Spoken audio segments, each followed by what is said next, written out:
Hi, I'm Leslie Rahansi. Welcome back to the Brain Candy blog. Today we're talking about the neuroscience behind how we pursue goals. There are three aspects to pursuing our goals. There's goal setting. We're all familiar with setting SMART objectives. Ooh, another acronym. Then there's goal pursuit.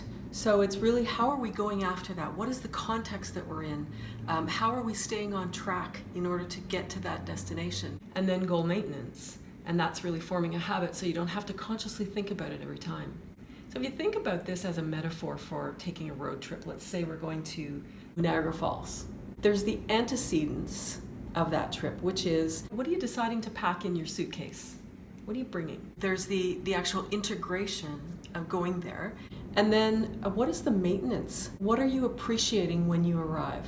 So think about goal setting and goal fulfillment as a road trip. Let's look at the first one, antecedents. And this links to our triggers, so specific events or things that we already know about ourselves that are triggers. For example, if you already know that one of your triggers is a particular meeting that's coming up, plan the agenda and link to the goals, and then you can adapt your behavior and then they will adapt their behavior so that you're both in the meeting focused on the goal. You can also match motivation style, and what this means is you want to frame your message to the individual's preference. And we all have a preference for either moving towards reward or moving away from threat. We all have a preference. So for example, if you're trying to get somebody to floss their teeth more often, you can say to them either, if you floss your teeth, you're going to have a beautiful smile.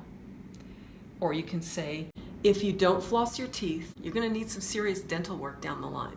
Which perspective will really land with a person?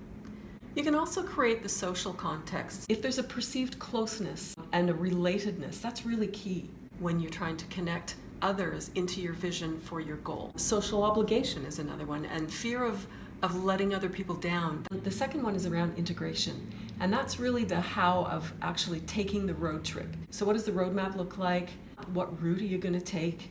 Where are you going to stop for lunch? How to actually get to your destination. And the brain loves to predict, as we found out in the last blog. So you can use that to plan for potential obstacles that you are expecting along the way, known triggers you have, that things that really set you off. Remember that strong intentions don't create action.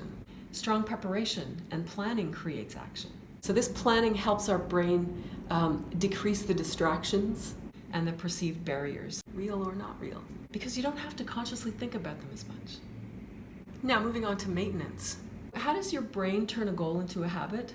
Well, identify the reward. Anticipating rewards really activates our brain. Our brains predict outcomes and link them then to behaviors. And then those one-time behaviors, they can be turned into habits. And you reward the behavior, you want to make a habit.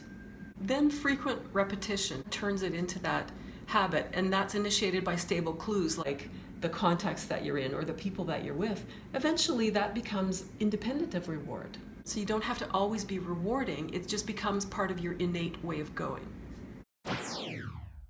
So your question of the day today is, think about your BHAG, that's your big hairy ass goal. Which stage are you at in pursuing that goal? Have you packed everything you need for the trip? What does your roadmap look like? What highlights do you want to see when you arrive? What's in it for you? So go pack your bags and hit the road. See you soon.